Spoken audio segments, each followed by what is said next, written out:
अस्सलामु अलैकुम वरहमतुल्लाहि वबरकातुह। नाजरीन, आज की इस वीडियो में मसला का उन्वान है कि नाबालिग बच्चा अगर अजान दे तो क्या उसकी अजान सही और दुरुस्त मानी जाएगी।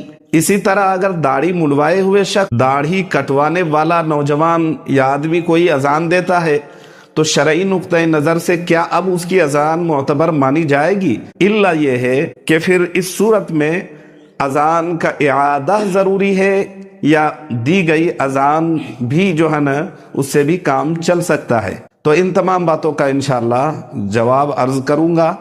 आपसे गुजारिश है कि आप पूरी वीडियो में बने रहें और फुल वीडियो वॉच करें। तो जवाबन अर्ज है कि अगर ऐसा बच्चा जो इस कदर कमसिन हो, इतनी कम उम्र हो कि अब उसके अंदर रत्ती बराबर भी शऊर नहीं है, अक्ल नहीं है, इतनी बच्चे की उम्र कम है, या ऐसे कम उम्र बच्चा अगर अजान देता है तो अब उसकी अजान का कोई एतबार नहीं है, कोई वैल्यू नहीं है, उसको नए सिरे से दोबारा अजान देना पड़ेगा।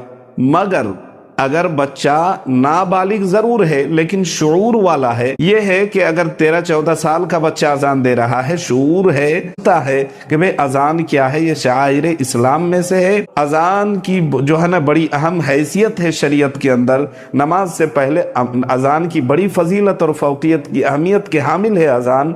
और ये तमाम बातों को समझने के बाद ऐसा नाबालिग बच्चा अजान देता है तो अब इस सूरत में उसकी अजान का एतबार किया जाएगा और वो जो अजान दे तो उसकी अजान मानी जाएगी। और अगर दाढ़ी मुंडवाए हुए शख्स अगर अजान देता है, बालिग है लेकिन वो दाढ़ी कटवाता है, दाढ़ी तरशवाता है, तो अब इस सूरत में ऐसों का अजान देना या इकामत कहना ये मकरूह है, तहरीमी है। ऐसों को जबकि दाढ़ी वाला मौजूद हो, दाढ़ी वाले के और बालिग के होते हुए ऐसे आदमी जो अपने दाढ़ी को कटवाता और मुंडवाता है तो ऐसे आदमी को अजान नहीं देनी चाहिए, या नहीं इनको जो है ना अजान के लिए बिल्कुल आगे न किया जाए, इनको रोका जाए।